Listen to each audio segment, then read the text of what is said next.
오늘까지 닷새째 세 자릿수를 기록했습니다. 청소년 백신 패스 도입이 예고됐지만 백신 접종률은 저조합니다. 석탄발전소 주변 지역 주민들이 대부분 시설 조기 폐쇄를 원한다는 설문조사 결과가 공개됐습니다. 탈석탄 단체는 대선 공약 마련을 촉구했습니다. 태백과 삼척 일대의 희소금속인 티타늄철을 개발하는 사업이 예산 확보로 탄력을 받게 됐습니다. 내년에 정밀 조사가 시작됩니다. 25년 뒤엔 도내 대학의 절반 이상이 문을 닫을 것이라는 전망이 나와 대학들의 위기감이 커지고 있습니다. 안녕하십니까. 뉴스데스크 강원입니다. 강원 중부와 북부 산지에 내려졌던 대설주의보는 해제됐지만 동해안 지역은 오늘 밤까지 비나 눈이 오는 곳이 있겠습니다. 강원지방기상청은 오늘 밤까지 동해안에 1cm 내외의 눈이나 5mm 미만의 비가 더 내릴 것으로 내다봤습니다.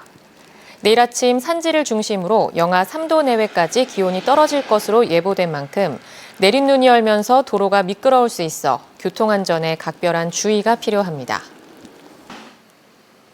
석탄 화력발전소가 가동 중이거나 건설되고 있는 지역에 사는 주민들은 대부분 석탄발전소의 조기 폐쇄를 원한다는 설문조사 결과가 나왔습니다. 전국의 탈석탄 단체들은 동시 기자회견을 열어 석탄발전소 조기 폐쇄의 필요성을 알리고 대선 후보들에게 관련 공약을 마련해달라고 촉구했습니다. 이용 기자가 보도합니다. 전국 탈석탄 연대단체인 석탄을 넘어서가 석탄 화력 발전소가 있거나 건설 사업이 진행 중인 지역을 대상으로 실시한 설문조사 결과를 공개했습니다. 주요 내용을 보면 2030년까지 석탄 발전소를 조기 폐쇄하는 것에 동의하는 의견이 79.6%를 차지했습니다. 세부적으로 매우 동의는 38.7%, 동의는 40.9%로 나타났습니다.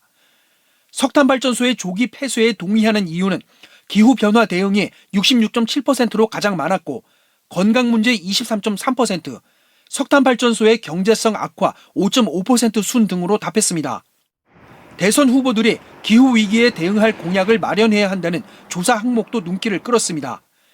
지지 후보를 결정할 때 기후위기 대응 공약이 중요하냐는 질문에는 83.2%가 중요하다고 답했습니다. 세부적으로 매우 중요하다는 42.8%, 중요하다는 40.4%를 차지했습니다. 기후변화 대응을 위해 필요하다고 생각하는 공약은 탈석탄과 석탄발전소 폐쇄가 28.5%로 가장 많았고 기후변화 관련 연구개발 지원 23.7%, 재생에너지 보조금 확대 13.7% 순 등으로 나타났습니다. 전국의 탈석탄 단체들은 동시 기자회견을 열어 다수의 국민이 석탄 발전소 퇴출을 원하고 있다며 대선 후보들에게 관련 공약을 마련해 줄 것을 촉구했습니다. 탈석탄 논의와 공약 발표에 진전을 보이지 않고 대부분의 후보가 탈석탄 연도 설정에 추가 논의가 필요하다는 유보적인 입장을 보이고 있습니다.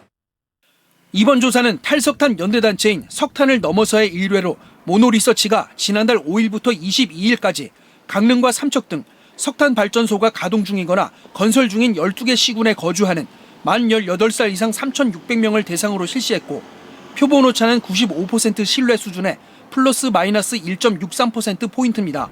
MBC 뉴스 이용입니다. 강원도 내에서 코로나19 세 자릿수 확진자가 계속 나오고 있는 가운데 오늘도 오후 6시까지 134명이 확진됐습니다. 시군별로는 춘천 47명, 원주 25명, 강릉 18명, 동해 9명, 속초 6명, 양양 3명 등이며 누적 확진자 수는 9,571명입니다. 오늘 0시 기준으로 도내의 36개 중환자 치료 병상은 사흘째 모두 차 있는 상황입니다.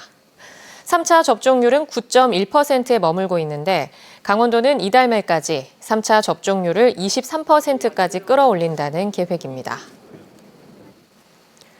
정부가 내년 2월 청소년 방역 패스 적용을 추진하는 가운데 도내 청소년 2차 접종 완료율은 35.9%에 불과한 것으로 나타났습니다. 강원도에 따르면 어젯밤 10시 기준 도내 12세에서 17세 청소년 78,389명 가운데 1차 접종률은 54.9%, 2차 접종률은 35.9%로 집계됐습니다. 정부는 방역 패스 대상을 내년 2월부터는 초등학교 6학년 이상으로 확대하고 학원과 스터디 카페도 방역 패스 적용 시설에 포함시킬 계획입니다. 향후 25년 뒤 도내 대학 절반 이상이 문을 닫을 거라는 전망이 나왔습니다. 서울대 사회발전연구소와 한국보건사회연구원의 미래전망 전문가 포럼에서 발표된 인구 변동과 미래전망 지방대학 분야 보고서에 따르면 2042년에서 46년 사이 강원도 내 대학 생존율은 43.5%로 절반을 밑돌았습니다. 지역별로 대학 생존율이 75%를 넘는 곳은 서울 81.55%, 세종 75% 등 두 곳뿐이고 전남은 19%로 가장 낮았으며 울산 20%, 경남 21.7% 순으로 낮았습니다. 태백과 삼척에 걸쳐 있는 지층대인 태백 면산층에 희소금속인 티타늄 철이 묻혀 있는 것으로 알려져 있습니다. 티타늄 철 광맥 탐사를 위한 예산이 국회를 통과해 내년부터 본격적인 개발이 이뤄질 것으로 기대됩니다. 배현한 기자가 보도합니다.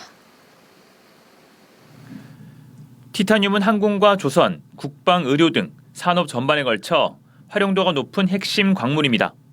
경남 하동과 경기 연천, 포천 등에 소규모 존재하지만 국내 산업용 티타늄은 대부분 해외 수입에 의존하고 있습니다.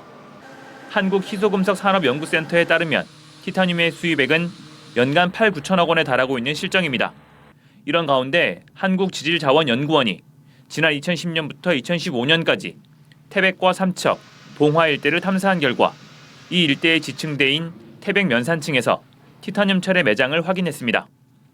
여기가 특이하게도 최적강산이에요. 그러다 보니까 이제 현장에서 층리가 보입니다. 기존에 알려져 있던 지층하고의 그 상관성 이런 걸 가지고 기지도를 완성을 해서 티타늄과 철이 함유되어 있는 지층 그거를 이제 확인할 수 있었어요. 희소금속인 티타늄의 매장이 확인되면서 정부는 지난 3월 티타늄 철광을 신에너지 광물, 자원 개발 활용, 기술 개발 사업 대상에 포함시켰습니다.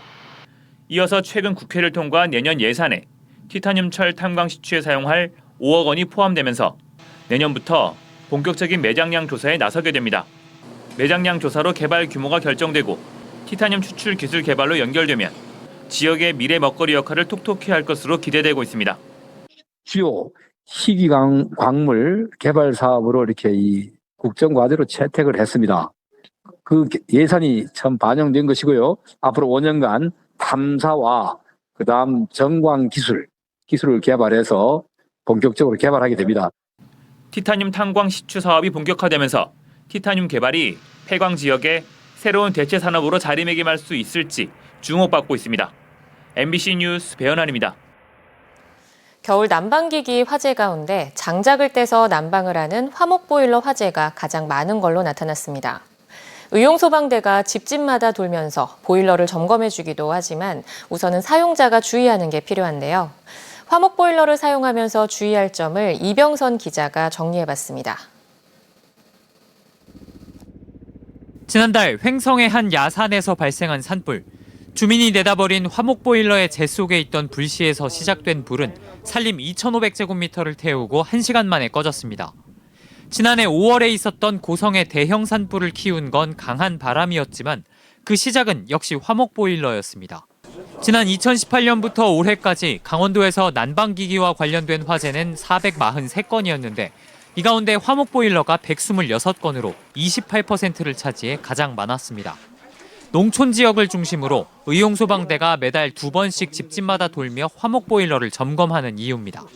화목보일러 이렇게 설치 여부 깨끗하게 되어 있는지 이런 거 넘어지지 않게 되어 있는지 그런 거 이제 설명 보시고서 여기다 조치사항 이런 거 적고 그러시는 거예요. 보일러 내부와 주변을 정리해주고 소화기도 배부해 만전을 기합니다. 화목보일러의 특성상 열과 불티에 의한 화재가 많은 만큼 특히나 사용자들의 주의가 필요합니다. 열 때문에 불이 나는 건 대부분 연통 문제입니다. 식당에서 흔히 볼 수 있는 배기형 연통을 화목보일러 연통으로 쓰면 쉽게 과열돼 위험합니다. 집 밖에 보일러를 설치했더라도 천장 패널에 불연제가 아닌 스티로폼을 채워 넣었다면 이 역시 천장에서 화재가 발생하는 이유가 될 수 있습니다. 연통이 오래되고 열을 많이 받게 되면 삭아서 구멍이 나기도 하는데 여기에서 튀어나오는 불티도 위험 요인입니다. 평소에 연통과 닿아 있는 부분들을 눈여겨보시고 어떤 글름 흔적이 있다든지 타는 것 같은 흔적이 있으면 즉시 조치를 해주셔야 됩니다. 소방당국은 화재를 예방하려면 보일러 내부 청소도 신경 써야 하지만 보일러 주변에 불에 탈 수 있는 물건, 특히 장작을 쌓는 걸 피해야 한다고 당부했습니다. MBC 뉴스 이병선입니다.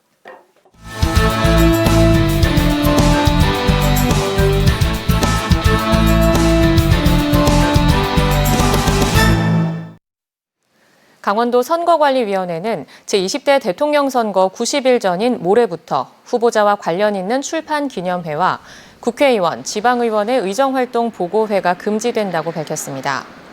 후보자의 광고 출연은 물론 정당이나 후보자 명의를 나타내는 서적 등의 광고도 제한됩니다. 또 통리반장이나 주민자치위원회 위원 등이 선거사무원, 예비후보자의 활동 보조인, 연설원이나 투표 참관인 등이 되려면 모레 그 직을 그만둬야 합니다. 삼척시의회가 수년째 개통이 지연되고 있는 국도 38호선의 확포장과 조기 개통을 건의했습니다. 삼척시의회는 삼척과 태백을 잇는 국도 38호선 확포장 공사가 14년째 완공되지 못하고 있고 미개통 구간은 수년째 방치돼 있다며 조기 개통을 촉구하는 건의문을 국토교통부와 국회, 강원도 등에 보냈습니다.